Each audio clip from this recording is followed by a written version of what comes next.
This episode of the Old Dogs REI Network is brought to you by Mino Studio. Mino Studio is a pre- and post-production facility for all of your audio needs. Mino Studio's founder is an accredited audio engineer with top 40 and indie album credits. With over 30 years of music industry experience, Mino Studio can take your podcast from idea to reality. Contact Mino Studio at minostudio777@gmail.com for more information. That's Mino Studio spelled M-E-N-O, minostudio777@gmail.com.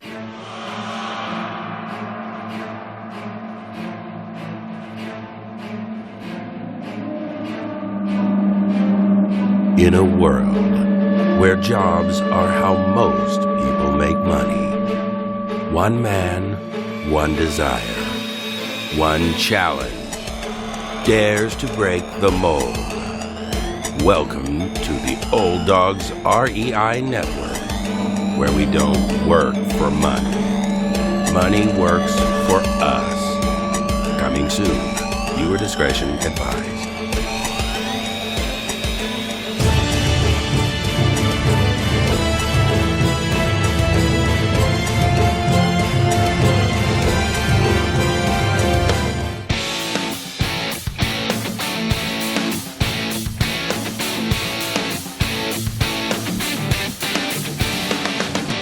Welcome to the Old Dogs REI Network, where cash flow is king. Real estate investing, the means, so you can enjoy your retirement dreams. This is the show where we cut right to the chase. No sales pitch, no long monologues, just simple how-to real estate investing advice, so you can earn the passive income you need to enjoy your retirement today. And now, your host and chief old dog, Bill Manacero. Welcome to the Old Dogs REI Network. I'm your host, Bill Manacero, and this is the show where 50-plussers and anyone else who wants to join us get solid, no sales pitch real estate investing advice to help generate real cash flow. This podcast airs twice weekly on Mondays and Fridays, and if you aren't already a subscriber, go to iTunes, type in Old Dog, spelled D-A-W-G, find our podcast and subscribe. Well, today we've got a very fun and interesting show. Our guest, Mark Poldolsky, is a gentleman who is a real estate investor, but this is an area we've really never addressed on our show before, so I think it's going to be a really interesting interview. He is a land investor, and we're talking raw land here. And Mark, also known as the Land Geek, is widely considered the country's most trusted and foremost authority on buying and selling raw, undeveloped land within the United States. He has been actively investing in real estate and raw land since 2001 and has completed over 5,000 unique transactions. Mark's company, Frontier Equity Properties, LLC, is an A-plus rated Better Business Bureau real estate company. Mark has achieved his level of success largely due to his core business philosophy, happy customers guaranteed. Mark is the host of one of the top-rated podcasts in the investing category on iTunes, aptly titled The Best Passive Income Model and the Art of Passive Income. That's one long title. He is also the host of the Land Geek podcast, Work Smart, Earn More, Learn How. Well, welcome to the Old Dogs REI Network, Mark. Bill Manacero, thank you so much for having me. I'm thrilled to be here. Thank you. Oh, well, we really looking forward to this. This is an area we really have somehow not really addressed, and maybe in some discussions, but really no one that has really focused 100% on this area. So I just dying to hear your story. How did you get involved in real estate investing? So I, had never really invested in real estate until I just bought a first house. So I'd never really ever invested in real estate. And I was doing investment banking out here in Phoenix. And I was working with private equity groups, mergers and acquisitions, small, like 5 to 500 million in enterprise value. And we hire a guy and he's telling me that he's buying and selling raw land and he's flipping them online, and he's making 300% returns. 300%. That's crazy. So, Bill, I'm looking at companies all day long. A great company has free cash flow or EBITDA of 15%, right? Your average company is at 10%. I'm looking at companies all day long less than 10%. And so I'm from St. Louis. We're the show me state, and I don't believe him. So he's like, okay, let's go. So we go to New Mexico, and I saved up like $3,000 for car repairs. And I just do exactly what he tells me to do. We go to this tax deed auction. I buy up 10 half-acre parcels in this little town in New Mexico at an average price of $300 each. The next week, I put them up online, and I sell them at an average price of $1,200 each, right? 300%. Crazy. It's crazy. So I take all that money, and I go to another tax deed auction in Arizona. And this is 2000. There's no one in the room, right? I mean, I'm buying properties for $5, $10. I made over $90,000 on that one auction. So, and I hate my job. I've got a 45-minute commute to work and back. I'm micromanaged. It's miserable. There's no control. And so I say to my wife, I'm like, honey, I think I'm onto something here. I want to quit my job. She says, absolutely not. Right. So I'm like, okay, fine. Did you tell her how much you made? Well, yeah. I'm like, look how much money I made. She's like, no. So I said, fine. So I did it part-time until the land investing exceeded the investment banking income. And that was in 2001. It took me 18 months, and I quit my job full-time, and I've been doing it full-time ever since. And I love it. Amazing. I mean, how did you even learn how to do this? I mean, I know you said your friend got involved with it, but I mean, was there a big learning curve and had to do it right? Yeah, I mean, I made so many mistakes, but luckily, the one mistake the one thing I really understood was you make your money in real estate on the buy, right? That I understood, and because I was buying these assets so low, 20, 30 cents on the dollar, my margin of safety was ridiculous. So even when I made a due diligence mistake, here's an example. I bought a property on the side of a mountain, a side of a mountain, right? 40 acres, 20 of which are mountain. So I mean, like what, like a 45-degree angle or something? I mean, yeah, real steep no mountain access, kind of thing? So I paid $2,500 for this 40-acre parcel, and I put it up on eBay just to liquidate it. I'm like, oh gosh, I hope I lose, $500 or I just break even on it, right? First day, it gets bid up to $5,000. By the end of 10 days, it sold for over $32,000. And no way. I get the check, and I talk to the buyer. I'm like, I'm scared, right? I'm like, oh no. I mean, this is going to be a refund. I'm like, you know, this is on the side of a mountain, right? He's like, yeah, it's perfect. I'm like, really? He's like, yeah. And he was a movie director in LA, and he didn't want to have to get permits to film out there. So he just bought the 40 acres. So no way. Oh, that is what a bizarre story. So he just bought it for that one-time film. Yeah. I mean, so this happens all the time in our niche. I had a buddy of mine. He made $15,000 on a land flip. It was a mud pit, and it was the guy wanted to take his ATV out around this mud pit. So even if we make mistakes in due diligence, which occasionally can happen, there's a pig for every barn. It's a nutty little niche. It's nutty. Wow. Now you mentioned listing it on eBay. Is that a common thing for you? Do you list? No, this is back in when eBay was like a good marketplace, right, for raw land investing. But now it's not. Today I would list it on Craigslist or Facebook, my buyer's list. I would do those types of things. Right. Oh man, what a neat. Now, are you usually looking at property that has been foreclosed on, or like you mentioned, like deed and liens and so forth, or is it just you just find it in the open marketplace? Okay, so I'll tell you exactly my strategy. Okay. So Bill, where do you live? I live in Southern California, Orange County, California. Okay, so you live in Orange County, but let's pretend that you own land in Texas. Okay. Right? And for whatever reason, you bought this land, and I go and I look at the tax roll, and I see that Bill owes $100 in back taxes, right? And you live in Orange County. So this is our lowest hanging fruit. This is somebody that owes back taxes and lives out of state. I know you're not emotionally attached to the property, right? Right. So what I'll do is I'll send you a quote unquote top dollar offer of 20 to 30 cents on the dollar. So how do I do that? I'll look at the comps, right? And I'll divide by 4. That gets me to 300% and a huge margin of safety, right? So I send you an actual offer because I don't want to be in the appraisal business.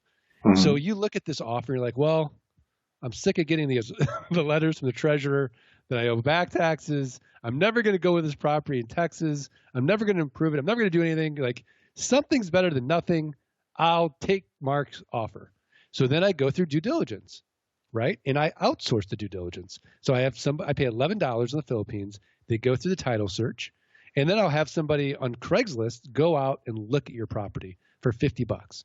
They'll fill out my property report. They'll take pictures. They'll shoot video. What's the road like? What are the neighbors like? Is there any dumping? How hard was it to find? Right? And then I'll double check that they're actually there, because my VA has given me the GPS coordinates for all 4 corners. And so I'll have them download a little app called What 3 Words. And What 3 Words is actually completely, addressed the entire world into 3 words. So those 3 words might be Manacero, old dog, right? Mhm. And that would, coordinate to these GPS coordinates. So I know they're there, right? Or at least they're close. And then I would close it. I'd buy the property, and then I'd start marketing it. And within 30 days, I'd either sell it for cash for about a 300% return on investment. But my favorite way to sell it is on owner financing. This is how we cash flow it. So it's a one-time sale. And then I usually get my money out within the down payment or within 6 months of the down payment. And now I got this recurring passive income coming in without tenants, without toilets, without trash, without termites, right? Completely, I've got no tenant, I've got no, headache with this asset. Nothing to maintain, nothing to protect. And the passive income comes in every single month. And because I do it on a land contract, there's no costs of foreclosure if that buyer would stop paying. And then I have 1,000% return on my money.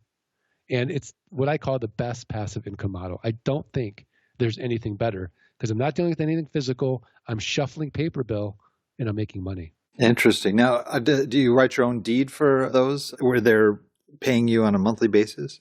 Well, when they pay off their promissory note, then we'll convey ownership and we'll do a warranty deed to that new one.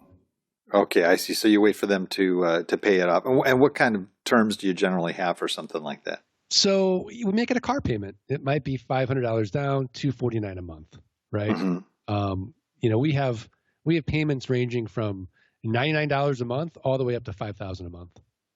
Wow. And sort of tell me what your prime target land is. I mean, do you try to look for stuff that's residential? Do you look for, desert property? Do you look for mountain property? I mean, do you have sort of a clearly defined target that you think is sort of the ideal land investment? Yeah, I mean, I want to go to places where I know there's a market, right? So I can go on Google, or I can go on landwatch.com or landflip.com, and I'll look and see, okay, where are people actually buying these properties? And then I can do county research, right? Now, nobody wakes up and thinks to themselves, boy, I'd really love to own a beautiful piece of land in Minnesota, unless you live in Minnesota. So I focus on states where people would like to own property, which might be Texas, Arizona, California, Nevada, Oregon, Washington, Colorado. So I want to stay within Florida. So I want to be in the Sunshine States and maybe a little bit in the Northwest. Okay, so you take a more desirable state and target, land in those areas. Right. And okay, that's to say that you can make money anywhere with this model, right? But typically you want the biggest buyer pool possible. So I've made money in Arkansas and Oklahoma, in those areas, but my buyer pool is smaller. And what kind of time does this take for you to do on a regular basis? The nice thing is I'm a geek. So what we've done is we've automated 90% of the business with software. So I work 2 hours a week in Frontier Properties. And last year we did over 192 deals. Working 2 hours a week? Correct. So basically, it's all automated. Interesting. In fact, I even created my own software program to automate the note management called LoanGeek.io. So it's a set it and forget it system. But all I do is I upload a list. The offers automatically go out via lob.com. And we have an API with them. So the offers immediately go out. What used to take me 20 minutes in paperwork now takes 2 seconds. It's unbelievable. It's the best time ever to be in business. God, that's what a neat niche you found. I mean, and the way you're handling it sounds like just like a no-brainer. I mean, it definitely got. I'm sure you've got people backing it up and checking and verifying, like you mentioned. You've got, people employed overseas and that are doing a lot of the due diligence part of it. But still, it's seems like an incredible model. No, I really think it's the best model out there. I think the only thing better than what I'm doing is life insurance, because life insurance is just an idea. So it's still a one-time sale, and then you get that recurring passive income. But nobody likes to sell it, and it's very competitive. Right. Well, you mentioned early on you had your share of mistakes. What would you say sort of your biggest mistake was in getting involved in this? Not having a mentor, not having somebody sort of, a separate pair of eyes. I was making so much money from 2001 to 2006. I thought that I just was the smartest guy in the room. And so I go into this area called Treasure Lake in Western Pennsylvania, right? Beautiful, gated community, 3 lakes, 2 PGA rated golf courses. It was the affluent, $1 million homes. It was the affluent area in Western Pennsylvania near Penn State. And so they had a problem. They were overdeveloped, and they had 1,000 lots just sitting there that had liens on them because there was a POA to maintain the restaurant and the roads and all those things, right, in this neighborhood. So I go and I fly out to Treasure Lake and say, look, you've got dead money here. Even if I sell these lots for $1, right, and you get somebody paying a POA fee and someone paying the taxes, that's more than what you're making right now. So it took me about a year of negotiating, and I picked up these lots for like nothing. 1,000 lots, I would say like less than $50 a lot, right? Mm-hmm. But what happened was I bought them in 2006, right? And I bought them all. So now I make, $100,000 from 2006 to 2007. But what happens in 2008? Bye-bye. Land values, yeah. Now, if I'd done it with the way I would do it today, which would be a take-now deal, I would have bought 10 at a time instead of buying the whole thing and mitigating my risk.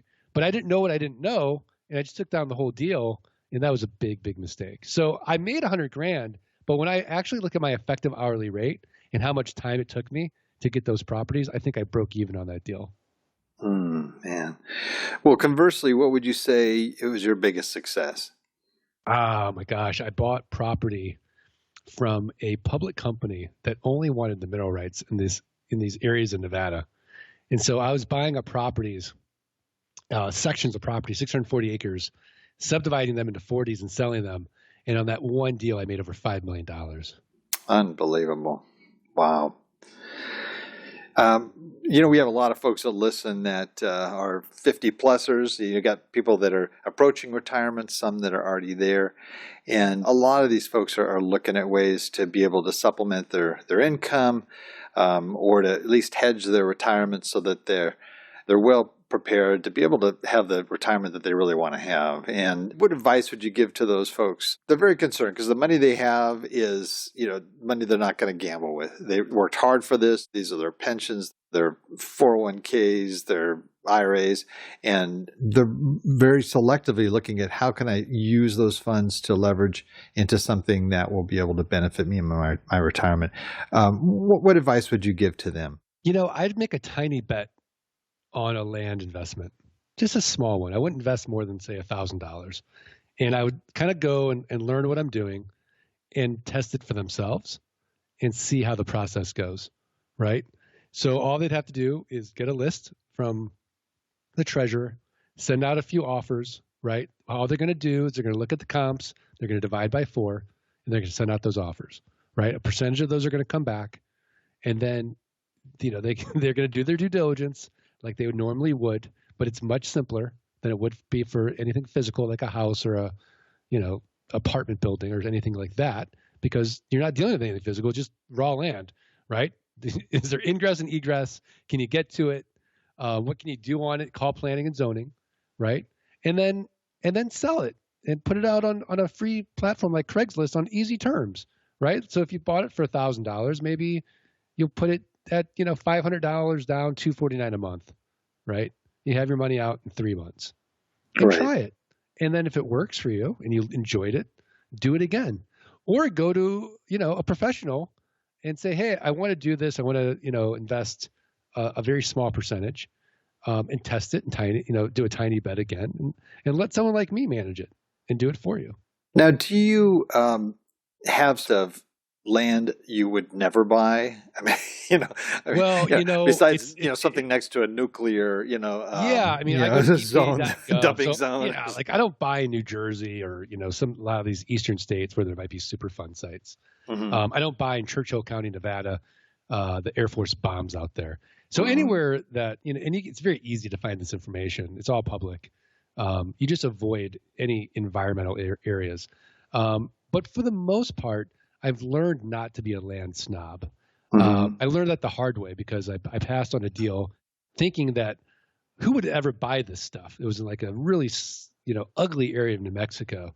And I mean, just like 20 miles from town. I mean, it was literally like the middle of nowhere. And, my buddy bought this stuff for like nothing. And he keeps selling it. He keeps emailing me all the sales. And I email him back, refund, right? like they're going to go out there and they're going to hate it. Well, he ended up selling like 100 parcels, no refunds, and no lawsuits. So I learned the hard way by watching him make all that money and kind of rub my nose in it, that there is a pig for every barn, and that for the most part, as long as people can find it and they can access it, what you and I might think is ugly or in the middle of nowhere, somebody might absolutely love. And that's what they want. Like people that don't like people want those properties, or preppers, right? Preppers are people that are hoping for the best, but preparing for the worst. They need somewhere to bug out to in case there's, some major, apocalypse. Yeah. I remember the old joke, 50, 75 years ago, the idea was, you're going to buy some, Florida swampland. Well, the guys that did buy the swampland in Florida are doing pretty well right now. So, like you said, there's going to be somebody for everything. And there's a highest and best use for swampland. You can grow shiitake mushrooms on that stuff. It's true. It's nuts. That's great. Yeah. I love it. Well, I mean, here you are. You're still a very young guy. You've got, a lot of time ahead of you. What's your plan with this? I mean, are you just going to continue doing this till you retire? Do you have other plans of sort of leveraging into other areas? What's sort of the future for your business? Yeah. So, I've got Frontier Properties and I'm growing that. And then I've got Land Geek Enterprises, which teaches people how to do what I do. And for me, that's the most rewarding thing, right? A good example is, Scott Todd. So here's a guy, he got laid off from a Fortune 300 job, executive salary, and he was able to replace his income in 17 months and 3 days with my land investing niche, right? He makes more money and has more quality of life and more freedom now than he ever did working for that Fortune 300 company. And the gratitude that comes my way by helping these people work where they want, when they want, with whom they want, financial freedom is so gratifying for me. Like, yeah, I mean, buying and selling raw land helped 5 people in my life, right? Helped my family. But the person who bought that piece of land from me never wrote me a thank you note, right? There was never anything emotional about it. Like it was just an investment for them or something they wanted to do. But, Land Geek and changing people's lives is really I found my calling, which I never thought I'd ever find. And that's really what I really want to, do the rest of my life is help people any way I can. And I think I found that answer in Land Geek. So what I do is I look at all the pain points in my own business and solve them. So one of the pain points was there wasn't a good solution to manage notes, and I had tons of notes. So I started Loan Geek, and now I'm in the the SaaS business and starting a software as a service business to help solve my own pain point. So every pain point that is out there, I'm going to start solving it for my own community, and that's really the future for me. Yeah, that's great. That's a great idea. I love that. Turning something around like that and being able to make it something that becomes a benefit instead of a drag, right? Right. That's neat. That's really neat. And the great thing about it is, if you go to a RIA meeting, 100 people in that room are going to be single family home flippers. You'd be the only land guy. So we have this massive market and no one doing it. No private equity groups, no hedge funds. And it's phenomenal.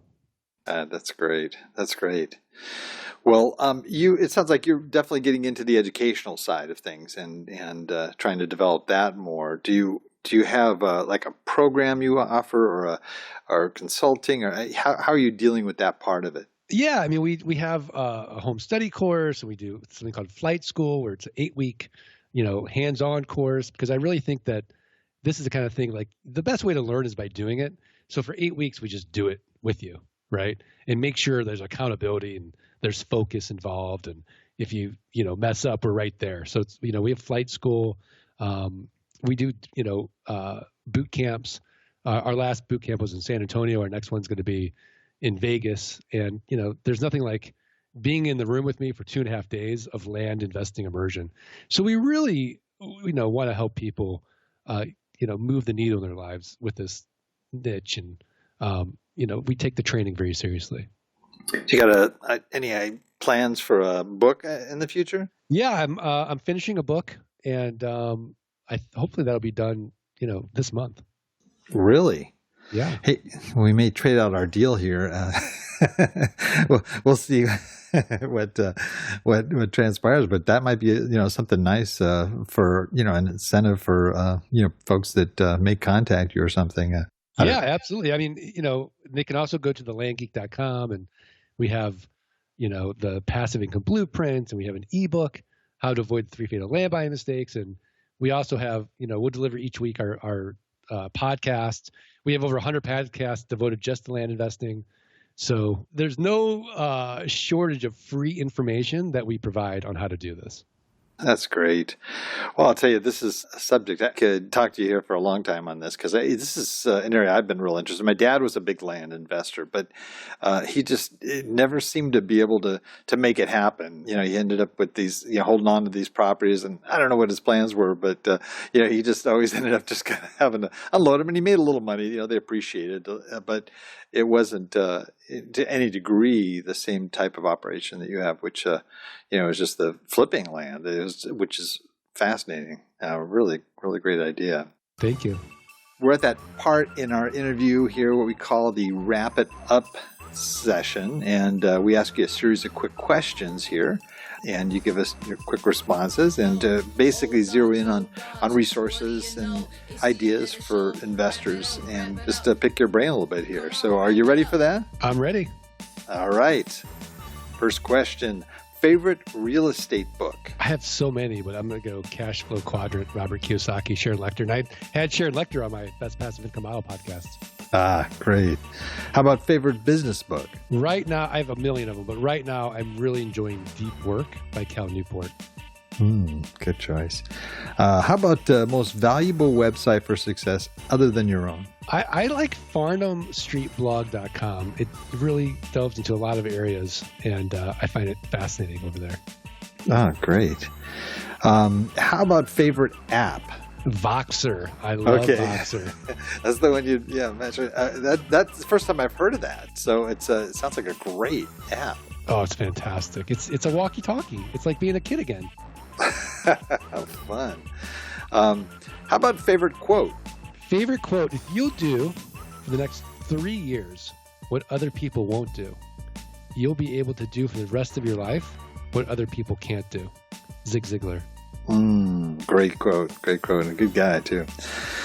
Well, last question.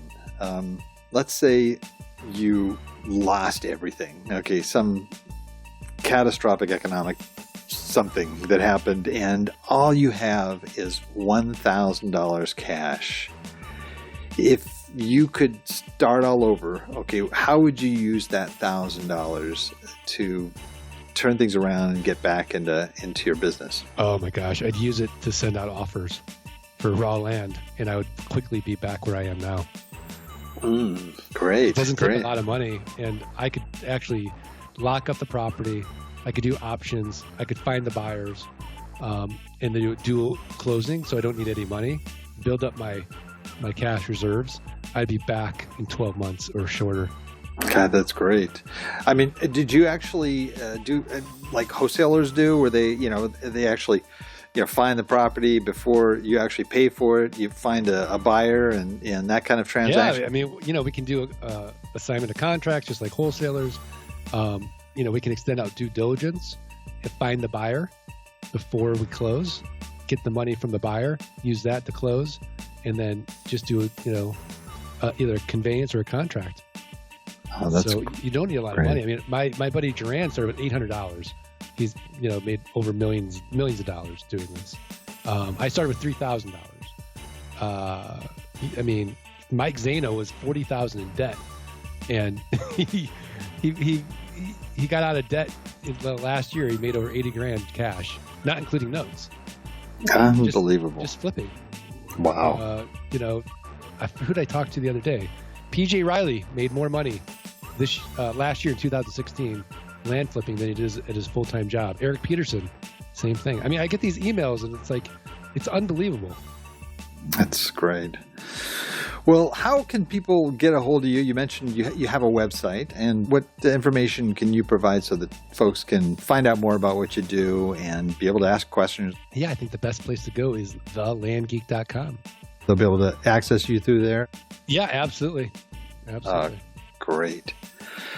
Well, we come to the inevitable end of our interview here, and like I said, I definitely could ask you a lot more questions here, but maybe we'll have you back and can talk a little bit more in some of these other areas that we've discussed here. Yeah, absolutely. I'd love it. But we have a tradition here for all of our guests that you don't get off the air until you give us your best old hound dog howl. All right. Well, I've got a dog, Bill, and the way it is, the only way that the dog gets a treat, right, is if it does something, right? So I would argue that I probably have the best old hound dog howl that you'll ever hear. But the only way.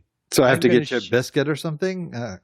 No. I'm going to ask your listeners to subscribe, rate, and review your podcast. And if they send 5 reviews with the subject line Land Geek Howl, then I will release the amazing howl. Wow. That is what a great proposition that is. You're going to have to give me a biscuit after that. I mean, that's a great offer. And, we mentioned to people that, that listen to the show, that enjoy it, we don't charge anything. We're not selling anything. So, if they want to review us, we just appreciate it to just the max. And so that would be a wonderful thing to offer. And if we get at least 5 of those, right, with the reference there to Land Geek, right, that we will actually release your howl to our guests. Now, don't forget, I live in Phoenix. I mean, I've got coyotes in my backyard. My howl is going to be epic. Wow. Well, we're going to have to, really move toward that goal. So everybody listening here, okay, all we need is 5 people, and we will release his epic howl. Now, his epic howl will be entered into our big contest at the end of, actually, it's right around our 100th episode that we're going to announce winners here. I don't know if it's going to be, going to be good enough to fit in there, but it sounds like it's pretty epic. So thank you so much. I don't know what to say. I'm kind of speechless right now with this whole howl thing, but we're really looking forward to it. But, if there's not 5 submitted reviews there, then that's going to be tough. We're going to have to just tell everybody, well, he did speak, but we just didn't make it, so you won't be able to hear it. So, and I think there'll be a lot of very upset folks. So we'll have to find out after the fact here. Yeah, I mean, they should be reviewing anyway. So this is just, just a good reason to do it. I love it. Well, thank you, Mark, for joining us. What a kick it's been, and what a lot of great information. This is an area that folks at least need to take a look at, and an area that we haven't had an opportunity to release in the past. So this is really great. And for all those out there listening, old dog listeners, we thank you for joining us too. There's a lot of other things we know you could be doing right now with your time, but the fact that you've taken the time to join us means a lot, and we greatly appreciate it. Please note, as I mentioned earlier, everything that we presented here is going to be in our show notes. So some of the links and the books and so forth that Mark mentioned, everything will be in our show notes, which is located at olddogsreinetwork.com/blog. That's where the show notes are located. We look forward to our next episode. That's it for today. Remember, cash flow is king and real estate investing the means. Until next time, keep moving forward, and may God bless. Thank you very much for visiting the Old Dogs REI Network. We would greatly appreciate if you would stop by iTunes and let us know what you think of the show. We would love if you could subscribe to the podcast, give us a 5-star rating, and write a review. The more ratings and reviews we receive, the more visible the podcast will be to others. Thank you.